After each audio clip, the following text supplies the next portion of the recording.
Hello नमस्कार दोस्तों, पहचान एकेडमी में आप लोगों का हार्दिक स्वागत है। कैसे हैं आप सभी लोग? आशा है अच्छे होंगे। तो उन्हीं टॉपिक्स के क्रम में हमारा मौलिक अधिकार अभी ख़त्म नहीं हुआ है। ठीक है, मौलिक अधिकार में हमने कितने अधिकार पढ़ लिए हैं? कुल टोटल 6 अधिकार थे।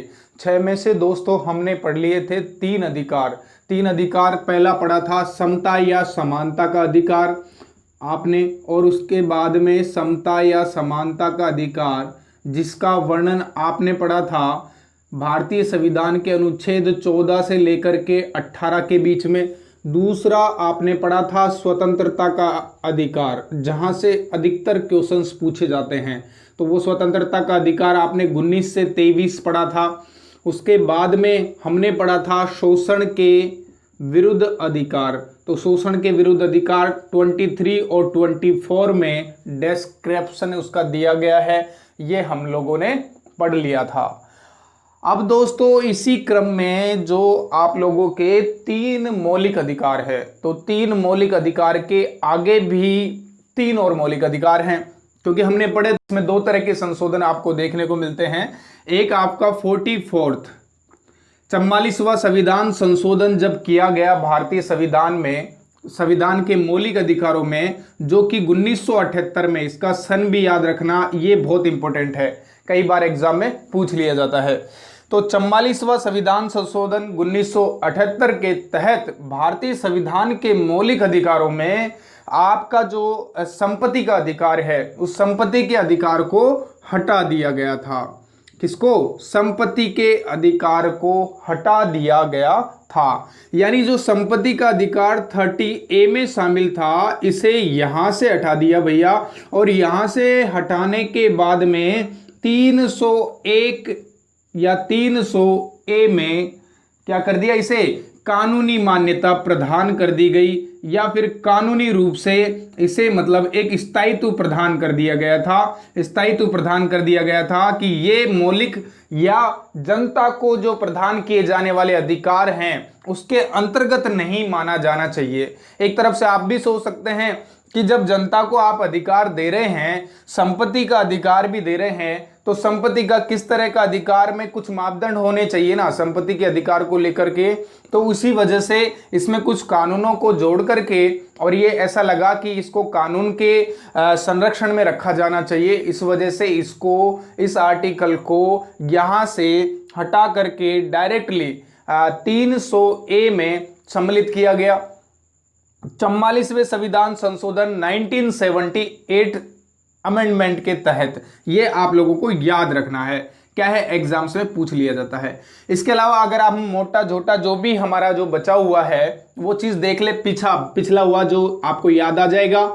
हमने कल इस बात का डिस्कस नहीं किया था, लेकिन मैं आपको बता देता हूं कि मौलिक अधिकारों का जो मौलिक अधिकारों की जो अवधारणा है उसे हमारे भारतीय संविधान में संयुक्त राज्य अमेरिका के संविधान से लिया गया है। मौलिक अधिकारों को फंडामेंटल राइट्स भी कहते हैं, या आपके मूल अधिकार भी कहते हैं। यह अच्छी तरह से आप लोगों को याद हो जाना चाहिए।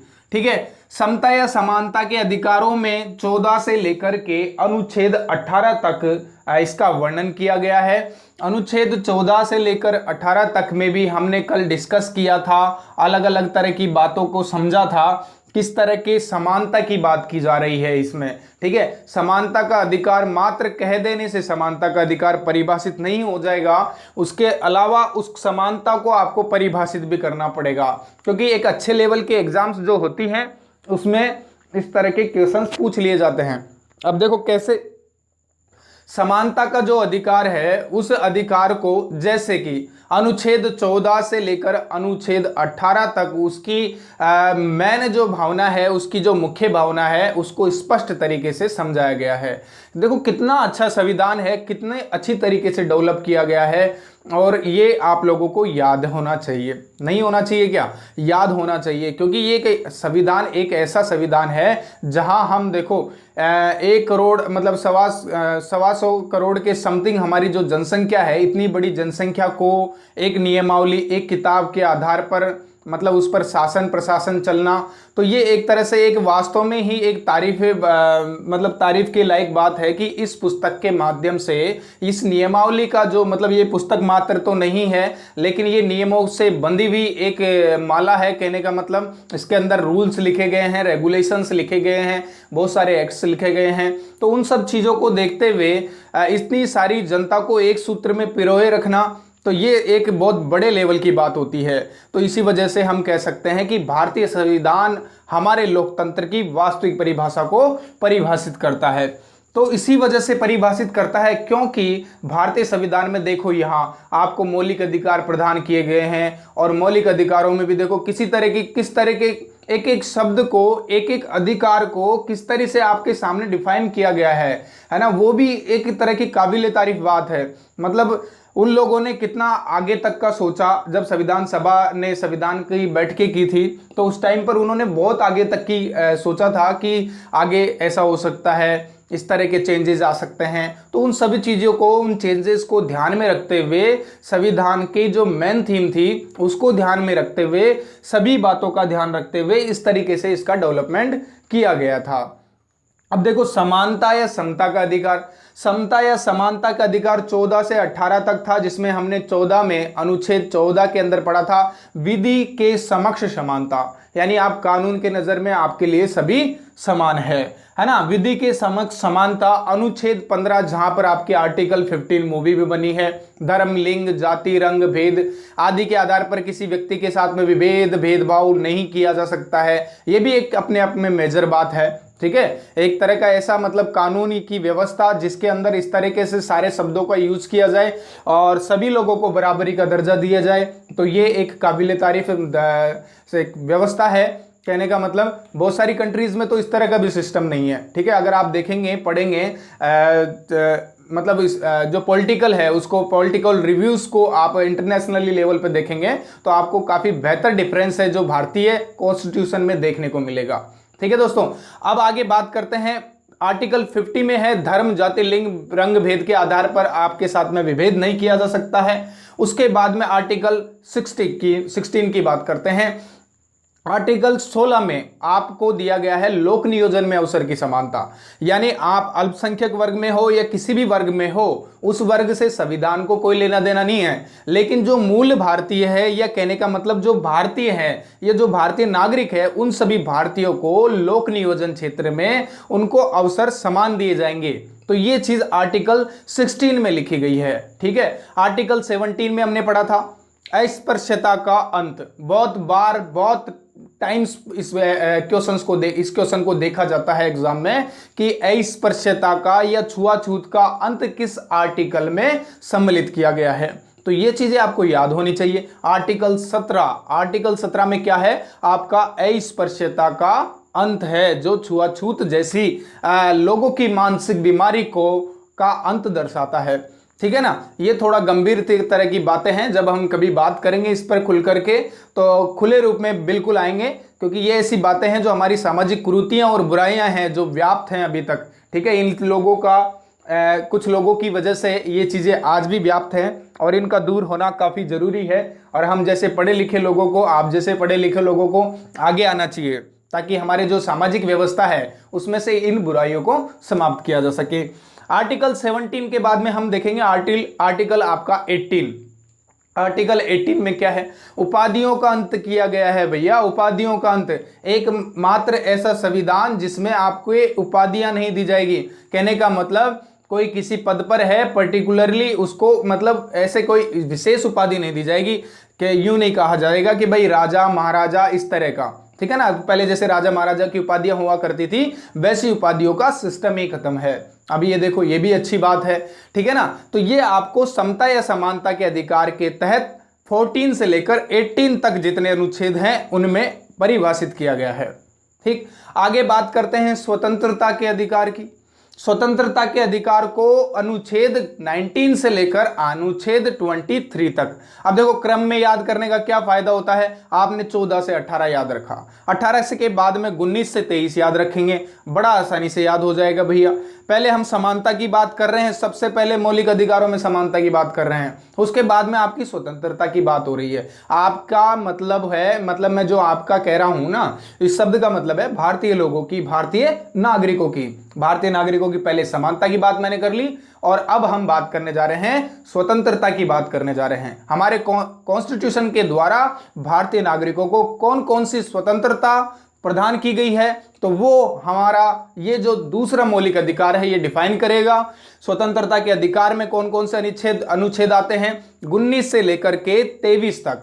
19वें अनुच्छेद में क्या लिखा गया है और लास्ट 23 तक क्या वर्णन किया गया है, ये चीजें देखेंगे। ठीक है, अब देखो इसमें भी क्या है कि काफी अच्छी तरीके से, काफी बढ़िया तरीके से इसको बैक हिस्ट्री के साथ में आपको स्वतंत्रता का मतलब समझाया गया है। हम स्वतंत्रता का मतलब जो हमारे दैनिक जीवन में जैसे समझते हैं वो एक बहुत छोटा अर्थ है, लेकिन देखो उस संविधान सभा की जब बैठकें हुई थी तो उन्होंने बहुत सारी बातों को इसमें इंक्लूड किया है, सभी ने मिलकर के।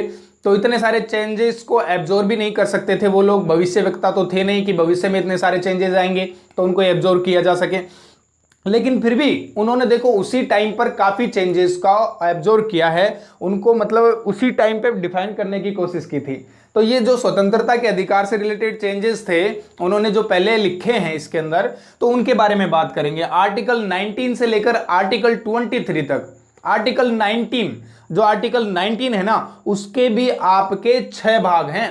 कितने भाग हैं? 6 भाग हैं आपके उस आर्टिकल 19 के, और 6 भाग भी बड़े मजेदार भाग हैं। मतलब उसमें आपको वास्तव में स्वतंत्रता ऐसी लगेगी कि यार वास्तव में हमारा जो कॉन्स्टिट्यूशन है ना वो तो बड़ा ही ग्रेट है, समझ में आएगा।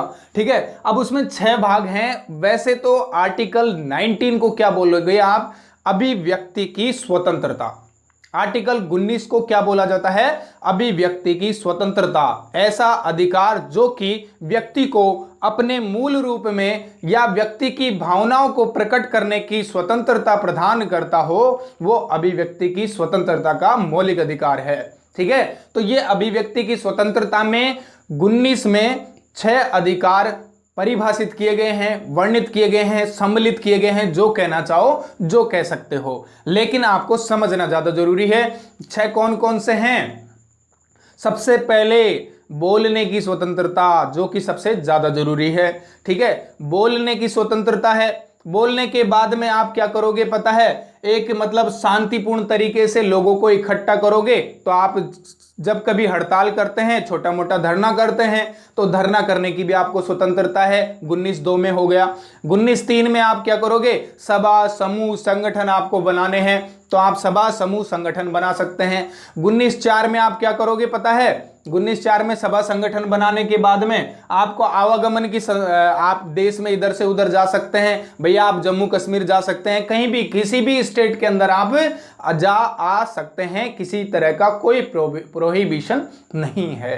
कहने का मतलब आपके लिए कोई बाध्यता नहीं है। और इसके साथ में 19(5) में आपको निवास करने की स्वतंत्रता है। 19(6) में आपको भारत के किसी भी राज्य में किसी भी कोने में रोजगार करने की स्वतंत्रता है। इसके अलावा रोजगार नहीं तो आजीविका चलाने की स्वतंत्रता, एक ही बात है। ठीक है, तो ये है हमारी अभिव्यक्ति की स्वतंत्रता से जुड़े हुए अधिकार, जो कि इस तरीके से परिभाषित किए गए हैं। 19(1) में बोलने की स्वतंत्रता, 19(2) में आपको 1-2-4 लोगों को इकट्ठा होकर के शांतिपूर्ण तरीके से धरना वरना देना, या सरकार के विरोध में बोलना, या किसी के पक्ष में किसी तरह की मीटिंग बिठाना, ये सारे सिस्टम के अधिकार आपको कॉन्स्टिट्यूशन देता है। 19(3) में आपको सभा समूह संगठन बनाने के लिए अधिकार दिया गया है। 19(4) में आपको अधिकार मिलता है, आपको किस चीज का अधिकार मिलता है? आवागमन का अधिकार मिलता है। 19(5) में आपको कहीं पर भी निवास करने का अधिकार मिलता है। पहले 19(5) में इस बात को समझना थोड़ा सा, 19(5) में आपको जम्मू कश्मीर को अपवाद माना गया था। जम्मू कश्मीर में आप जाकर के निवास नहीं कर सकते थे, लेकिन जब से मोदी की गवर्नमेंट ने जो ये अमेंडमेंट किया है 35A को लेकर के, है ना, और ये मतलब 35A को लेकर के जो अमेंडमेंट किया था, और मतलब CAA, और इसके अलावा जो जम्मू कश्मीर से है 370, तो 370 के अंदर जो अमेंडमेंट किया है उसके बाद में तो आप आ ही जा सकते हैं। जानते हैं कि आपका स्वतंत्र हो चुका है, जम्मू कश्मीर भारतीय स्टेट की तरह ही सम्मिलित हो गया है, स्टेट में गिने जाने लगा है। ठीक है ना, तो इस वजह से क्या है, अब भारतीय लोग भी वहां जा आ सकते हैं। ये चीजें पहले लागू होती की थी कि 19 जो 4 है उसमें 19 5 है जिसमें आप निवास कर सकते हैं, तो उसमें अपवाद के तौर पर जम्मू कश्मीर है, लेकिन अब जम्मू कश्मीर अपवाद भी नहीं रहा है। 19 6 में क्या करेंगे पता है, रोजगार और आजीविका मिलेगी आपको। तो ये 19 है जिसमें अभिव्यक्ति की स्वतंत्रता आपको कॉन्स्टिट्यूशन देता है। 19 आ गया होगा समझ में। अब चलते हैं 20 पर भैया। 20 में भी क्या है पता है, अब 19 में तो आपका काम हो गया, 20 में आपको क्या करना है कि जैसे आपको बोलने की स्वतंत्रता दे दी, फिर भी आपको क्या है ज्यादा ही स्वतंत्रता दे दी, तो ज्यादा स्वतंत्रता दे दी तो कई कई लोग क्या करेंगे, उस चीज का फायदा उठाएंगे। फायदा उठाएंगे तो क्या करेंगे, कई छोटे मोटे अपराध करेंगे, कोई लोग बड़ा बड़ा अपराध करेगा। ठीक है, तो उसी कंडीशन में क्या है, कुछ लोग क्या है जब अपराध करते हैं तो उन्हें भी अपराध में दोष सिद्धि के संरक्षण के लिए या अपराध में उनको खुद के संरक्षण के लिए भी कुछ अधिकार दिए जाते हैं। अब कुछ अधिकार जो दिए गए हैं वो आर्टिकल आपको 20 में देखने को मिलेंगे। कहां पर देखने को मिलेंगे, आर्टिकल 20 में देखने को मिलेंगे। तो आर्टिकल 20 में भी आपको 3 प्रकार के अधिकार दिए गए हैं। जब आप अपराध करते हैं तो उसकी दोष सिद्धि के लिए आपको अधिकार मिलते हैं। एक तो पहली बात तो यह हो जाती है कि आपको जैसे आपने भैया आपको अधिकार तो ज्यादा मिल गए हैं और आपने उस चीज का फायदा उठाया और फायदा उठा करके आपने कोई अपराध कर दिया है। तो अपराध करने की कंडीशन में जैसे 2015 में आपने कोई अपराध किया और 2015 में आपको 6 महीने की सजा दी जाती थी इस अपराध के लिए। ठीक है, कानून में 6 महीने की सजा का प्रावधान था 2015 में, लेकिन 2017 के आते आते आपको इस सजा का जो प्रावधान है इस अपराध के लिए वो 2 साल का हो गया। अब आपने अपराध तो भैया 2015 में किया था, अब 2017 में आपका केस सुलझा है, मामला सुलझा है, तो आपको सजा अब 2 साल की थोड़ी ना मिलेगी, आपके अनुसार तो 2 साल की मिलेगी। लेकिन हमारा भारतीय संविधान ये कहता है कि आपको 2015 में आपने अगर अपराध किया है तो आपको 2015 के कानून के तहत ही, यानी उस टाइम पर जो सजा का प्रावधान था तो उसी प्रावधान के आधार पर आपको क्या मिलेगी, सजा दी जाएगी। ठीक है, तो 2015 में अगर 6 महीने की सजा दी जाती थी उस अपराध के लिए, चोरी करने के अपराध के लिए, तो आपको 6 महीने की सजा मिलेगी, चाहे वो केस में वो कोर्ट में वो मामला 2020 में सुलझे या 2050 में सुलझे, लेकिन आपको सजा तो 2015 के कानून के आधार पर ही दी जाएगी। ठीक है दोस्तों, तो ये समझने लायक बात थी जो मैंने आपको बता दी है। 20 के अंदर है ना, 21 हो गया, फिर इसके बाद में 20 में हाँ 2 पार्ट्स और रह गए हैं। गवाही देने की स्वतंत्रता है, या आपको गवाही के लिए ज्यादा बाध्य नहीं कर सकती है पुलिस। ठीक है, इसके अलावा 24 घंटे के अंदर अंदर आपको नजदीकी जो न्यायिक मजिस्ट्रेट होते हैं वहां पर थाने के पास में जो कहीं पर भी तहसील स्तर पर है ना, तो वहां पर आपको है ना जो मजिस्ट्रेट के सामने 24 घंटे के अंदर आपको क्या किया जाएगा, पेश किया जाएगा। वो एक प्रत्यक्षीकरण की सुविधा होती है जो कि मैं आपको पढ़ाऊंगा। संवैधानिक उपचारों के अधिकार में भी वहां भी आपको बंदी प्रत्यक्षीकरण का एक सिद्धांत, एक सम आदेश, एक रिट के बारे में हम जहां पढ़ेंगे, जहां रिट लगाई जाती है। ठीक है ना, उन चीजों को समझेंगे। तो ये हमारा एक मोटा छोटा था वर्णन था जो हमने पिछली क्लास में वैसे पढ़ लिया है। शोषण के विरोध के बारे में आपने पढ़ लिया है, मानव तस्करी नहीं हो सकती, बाल श्रम नहीं कर सकते हैं, 23 और 24। ठीक है, अब आज जो बात करने जा रहे हैं जिन चीजों की, वो चलते हैं भैया। ऐसा है कि हम जो बात करेंगे आज के अधिकारों की, ठीक है, हमने 3 तक पढ़ लिया था। आपको जो चौथा मौलिक अधिकार है वो है धार्मिक स्वतंत्रता का अधिकार। किस चीज का अधिकार है भैया, धार्मिक स्वतंत्रता का अधिकार है। भारत एक धर्मनिरपेक्ष राष्ट्र है, आप सभी जानते हैं। कब सम्मिलित किया गया था, सबको ध्यान होगा, 42वें संविधान संशोधन के तहत भारतीय प्रस्तावना में 3 शब्द सम्मिलित किए गए थे। कौन कौन से, समाजवादी, धर्मनिरपेक्ष और अखंडता, 3 शब्द सम्मिलित किए गए थे। यह भी याद रखना, जब मैं प्रस्तावना पढ़ाऊंगा तो काफी अच्छी तरह से बता दूंगा। और तो धार्मिक स्वतंत्रता, वैसे भी भारत क्या है, धर्मनिरपेक्ष राष्ट्र है, और यहां पर यह मौलिक अधिकार भी उसी शब्द को परिभाषित करता है और यहां बताता है आपको। वैसे ये 25 से लेकर के 28 तक के अनुच्छेदों में वर्णित है इनका वर्णन। तो धार्मिक स्वतंत्रता आपको किसी भी धर्म को अपनाने की स्वतंत्रता प्रदान करता है। तो अनुच्छेद 25, अनुच्छेद 26, 27 और 28 में क्या क्या लिखा गया है ये भी देख लेते हैं। याद हो जाएगा भैया, मैंने जैसे पिछली सीरीज चलाई थी, आपको अनुच्छेद 14 से स्टार्ट किया था, 18 तक लेके गया, 19 से स्टार्ट किया 23 तक लेके गया, 23 से स्टार्ट किया 23-24 तक पढ़ा हमने। अब 24 से स्टार्ट करने के बाद में 25 से स्टार्ट कर रहे हैं तो 28 तक पढ़ेंगे, 28 के बाद में 29-30 पढ़ेंगे और 29-30 के बाद में डायरेक्ट 32 पढ़ेंगे। 31 तो हटा दिया ना, संपत्ति का अधिकार, तो वो सब चीजें देखेंगे। अभी हम देखते हैं कि 25 में आपको किस तरह की स्वतंत्रता दी गई है धर्म को लेकर के।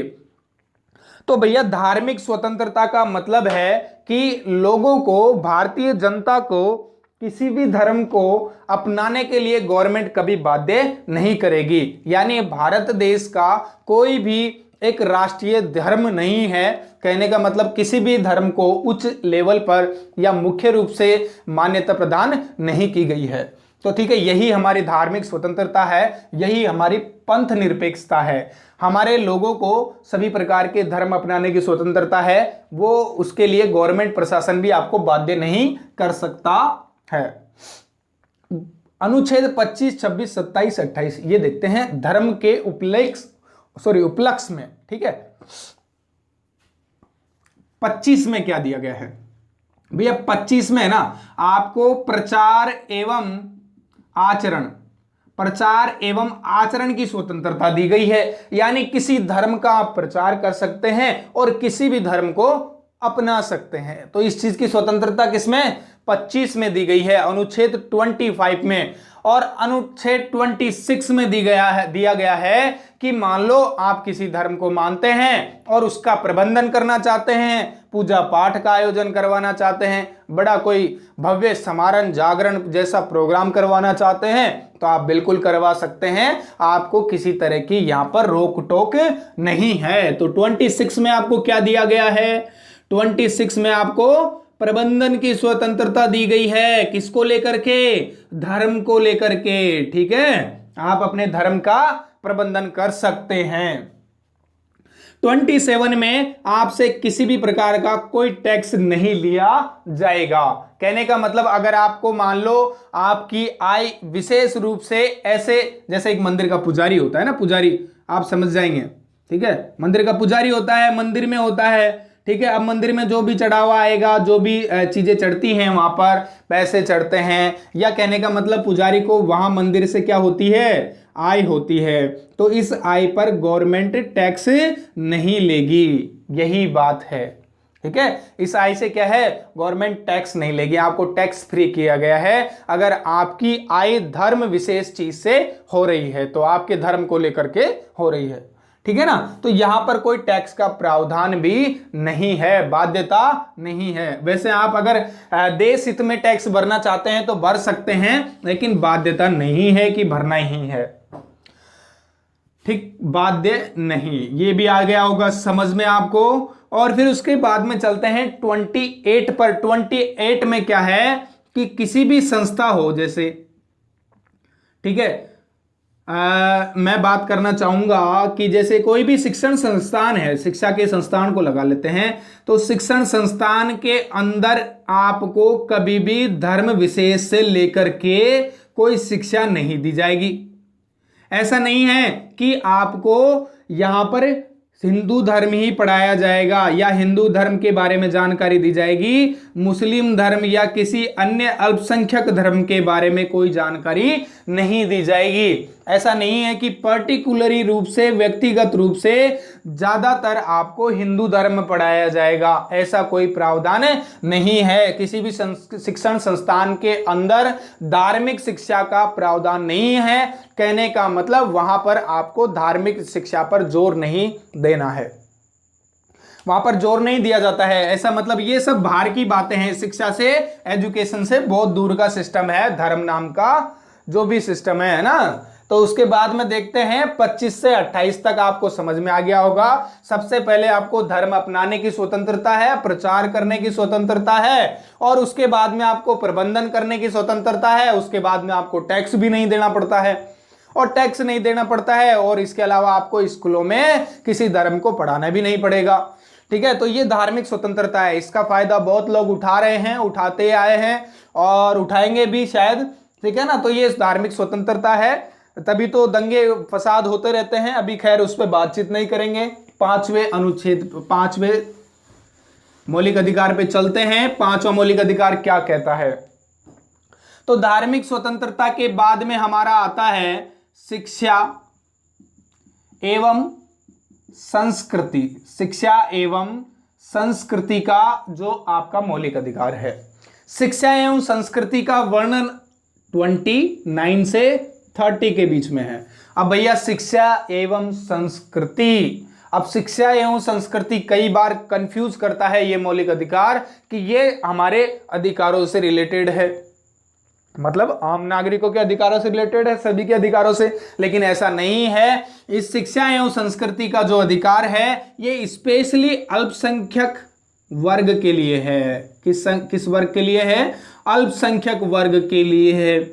अल्पसंख्यक वर्ग में कौन आएगा पता है? मुस्लिम आएंगे, ठीक है, सिख आते हैं, ईसाई आते हैं, जैन आते हैं, बौद्ध आते हैं, ठीक है, पारसी आते हैं। तो ये सब चीजें जो इसके अलावा जो धर्म है ना, ये धर्म है, ये किस में आते हैं? आपके अल्पसंख्यक वर्ग में आते हैं। जो विदेशी लोग भी आ जाते हैं वो भी सब अल्पसंख्यक शामिल किया जाता है, ये ध्यान रख लेना। विदेशी, ठीक है ना, ये नहीं, ये लोग हैं जो कि क्या है वैसे, ठीक है, मुस्लिम, सिख, ईसाई, जैन, बौद्ध धर्मीय अल्पसंख्यक वर्ग में आते हैं। लोगों के लिए शिक्षा एवं संस्कृति की स्वतंत्रता का अधिकार, का अधिकार वर्णित है मौलिक अधिकारों के तहत 5वें नंबर पर, और अनुच्छेद 29 से 30 के बीच में इनका वर्णन किया गया है। 29 आ जाओगा समझ में। 29 पे चलते हैं भैया। 29 क्या कहता है अल्पसंख्यक वर्गों के हिसाब से? तो इसमें क्या है? 29 में अल्पसंख्यक वर्गों के हितों का संरक्षण है भैया, इनके हितों को ध्यान में रखा जाएगा। अब देखो भारतीय संविधान कितना महान है ये आपको पता चल जाएगा, तो मैं पढ़ाऊंगा जैसे धीरे-धीरे इसकी महानता का व्याख्यान हम करते जाएंगे और आपको पता भी चल जाएगा। क्या है कि बहुत लोग इसको अनर्गल बातें करते हैं, वो जानते नहीं क्योंकि वो पढ़ते भी नहीं हैं भारतीय संविधान के बारे में, ठीक है। इतने सारे लोग थे सभा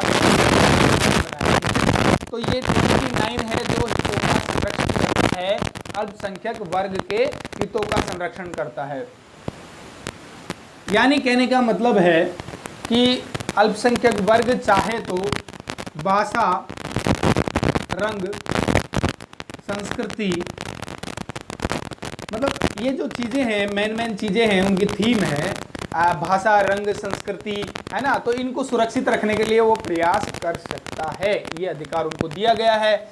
लेकिन कहने का मतलब ये है कि ऐसा नहीं है कि उनको साथ में कभी भी, है ना, जो कभी भेदभाव नहीं किया जाएगा इन चीज़ों को लेकर के।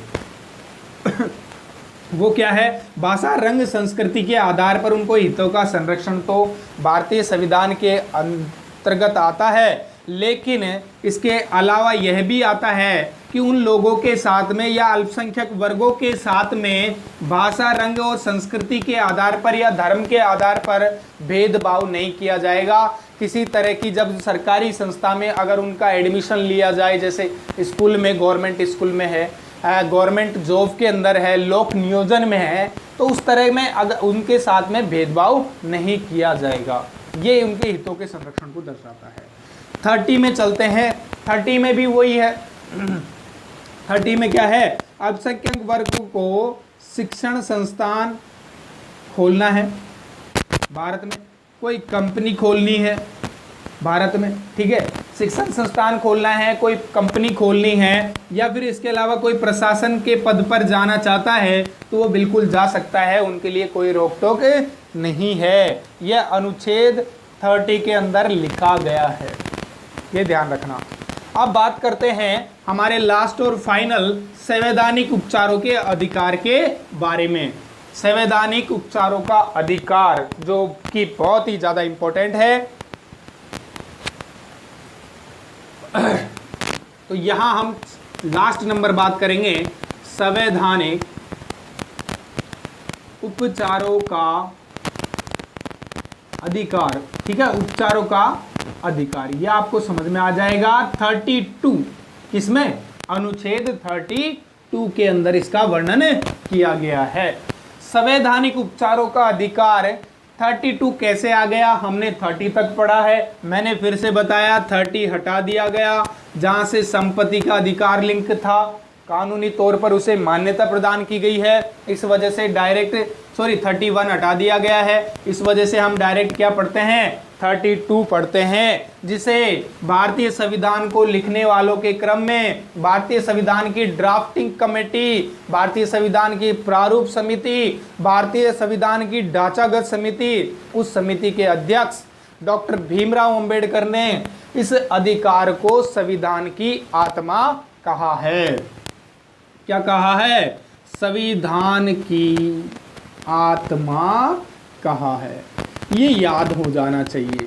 अब देखो ये क्वेश्चन भी कंफ्यूज करने वाला है। कैसे कंफ्यूज करने वाला है? जब पंडित जवाहरलाल नेहरू ने प्रस्तावना को लेकर एक उद्देश्य प्रस्ताव जारी किया था, तो उन्होंने भी इस बात को कहा था कि संविधान की आत्मा क्या होती है?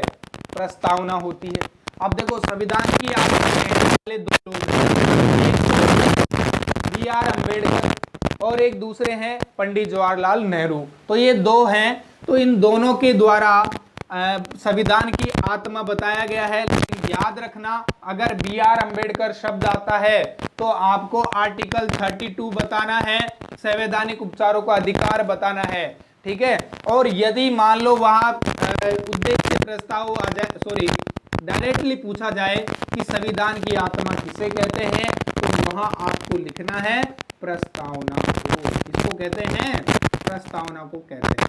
ये भी ध्यान रखना होगा क्योंकि कंफ्यूज हो जाते हैं, ठीक है। तो ये आर्टिकल 32 है। अब देखो इसमें ऐसा क्या है जो इसे संविधान की आत्मा कह दिया भैया? तो इसको संविधान की आत्मा इसलिए कहा गया है कि आप लोगों को तो जितने भी मौलिक अधिकार प्रावधान के तहत दिए गए हैं, प्रदान किए गए हैं, उन सब मौलिक अधिकारों का संरक्षण कौन करता है?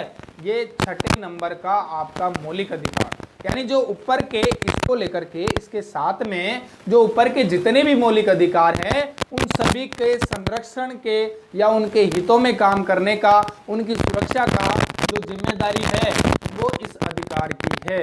इस वजह से इस अधिकार को क्या कहा जाता है? उन ऊपर वाले मौलिक अधिकार और अर्थात पूरे संविधान का क्या कहा जाता है? संविधान की आत्मा कहा जाता है, ठीक है। तो ये इस वजह से कहा जाता है। अब देखो इसमें भी क्या सिस्टम है, इसमें क्या है, अगर मान लो आपको किसी भी मौलिक अधिकार में कोई चेंजेस करना है, मौलिक अधिकार में अगर मान लो किसी चीज को लेकर कोई बात होती है, परिवर्तित कराने के लिए, कोई समुचित कार्रवाई करवाने के लिए, या फिर किसी तरह की कोई कार्रवाई के प्रावधान में, ठीक है ना, तो उसमें क्या 5 प्रकार की रिट लगा, कितने प्रकार की? 5 प्रकार की रिट लगाई जा सकती है। रिट इंग्लिश में ऐसे लिखा जाता है, ठीक है। हिंदी में समादेश कहते हैं, समादेश को खोल के लिख देते हैं। व्यक्ति के आदेश 5 प्रकार की रिट होती हैं, ये आपको समझ लेना चाहिए, ठीक है। कितने प्रकार की होती हैं? 5 प्रकार की होती हैं। यहां से क्वेश्चन बनता ही है, ये ध्यान रख लेना। अगर मान लो अच्छी लेवल की एग्जाम होगी या आजकल सभी में ये क्वेश्चंस बनने लग गए हैं, तो 5 प्रकार की रिट होती हैं जिन्हें समादेश कहते हैं। 5 प्रकार के समादेश होते हैं, जिनमें सबसे पहला है आपका बंदी प्रत्यक्षीकरण। बंदी प्रत्यक्षीकरण है। दूसरा है क्या है? परम आदेश। दूसरा क्या है? परम आदेश, परमादेश, ठीक है। तीसरा है आपका उत्प्रेषण, नहीं पहला मतलब बंदी प्रत्यक्षण, उसके बाद में परमादेश, उसके बाद में है आपका प्रतिषेध लेख। भैया किसी को प्रतिषेध लेख देना पड़ेगा, उसके बाद में उस पर उत्प्रेषण का काम करना पड़ेगा, और उत्प्रेषण का काम करने के बाद में फाइनली उसको क्या किया जाएगा? उसे पूछा जाएगा भैया, उससे पूछा जाएगा, ठीक है। तो पूछा जाएगा तो कहने का मतलब कि आप किस अधिकार से काम कर रहे हो, तो उसको अधिकार परीक्षा लेख या अधिकार परीक्षा रिट के नाम से जाना जाता है। बंदी प्रत्यक्षीकरण का मतलब भी अलग है, परम आदेश का भी है और प्रतिषेध का है, प्रेषण का है और आपकी अधिकार परीक्षा का है। तो हम इन्हें समझते हैं। जैसे 5 परम आदेशों में बंदी प्रत्यक्षीकरण है, तो मान लो किसी ऐसे आदमी को बंदी बना लिया गया है जिसके प्रति मतलब वो अवैध रूप से बंदी बना लिया गया है। कोई शरीफ आदमी था, उसको पुलिस पकड़ के ले गई है। अब उसके खिलाफ क्या है कि मान लो जैसे उसके विरोध प्रदर्शन हो रहा है या फिर ऐसी कोई कंडीशन है तो उसके फैसले जल्दी से जल्दी लेने की जरूरत है ना। तो ऐसी कंडीशन में क्या है, हमारा जो उच्चतम न्यायालय है, उच्चतम न्यायालय के न्यायाधीश हैं, वो जो न्यायिक छोटे वगैरह होते हैं जिस न्यायालय के समक्ष पेश किया गया था, तो वो वहां पर एक आदेश जारी करते हैं और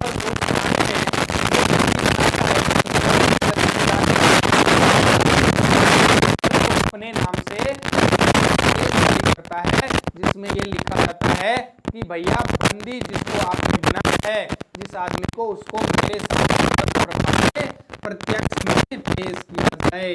यही होता है बंदी प्रत्यक्षीकरण। ठीक है। यदि मान लो किसी व्यक्ति को अवैध रूप से बंदी बना लिया जाता है तो इस कंडीशन में आ जाएगा समझ में।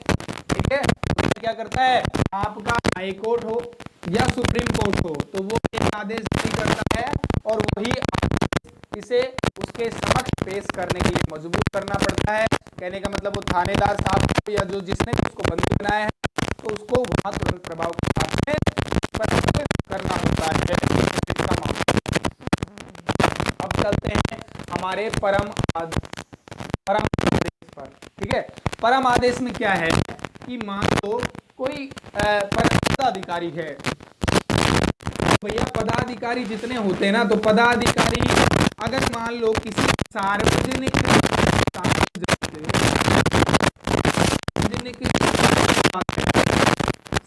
हित के संबंध में कोई कर्तव्य है या कोई काम है, तो अधिकारी अपने कर्तव्य का पालन नहीं कर रहा है, तो भी उच्चतम न्यायालय उस व्यक्ति के पास में एक आदेश लिखकर भेजता है और उसके बारे में पूछता है। ठीक है,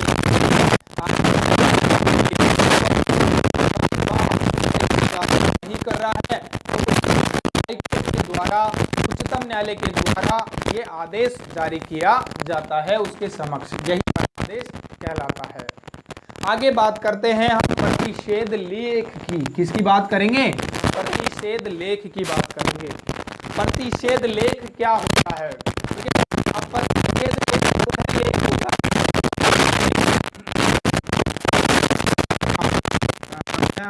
देता हूं।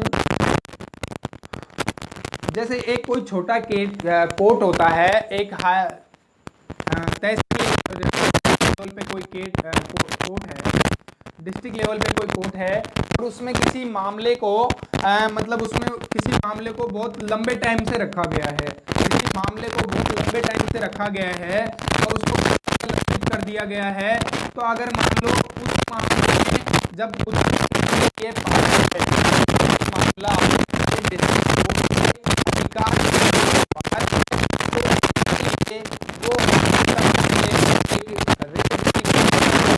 जारी करता है, में वो कहता है तुम्हारे कोर्ट के मामले तुम्हारे के क्षेत्र से बिल्कुल बाहर, तुरंत प्रभाव के साथ में प्रतिषेध कहलाता है। उत्प्रेषण की बात करते हैं। उत्प्रेषण का मतलब भी वही होता है कि जो मतलब ज्यादा मामले हैं, किसी के अंदर लंबे मामलों की जो डिटेल है वो कौन मांगेगा? आपका सुप्रीम कोर्ट मांग लेता है। अधिकार परीक्षा लेख। अब मान लो अधिकार परीक्षा लेख है, ये अधिकतर एग्जाम में पूछा भी जाता है। अधिकार परीक्षा लेख वह अधिकार आदेश है, कोई ऐसा अधिकारी उस पद के नियुक्त नहीं किया गया है और उसे किया गया है, उस आदमी का किसी आज्ञा के बिना नियुक्ति के पद पर रहकर कोई काम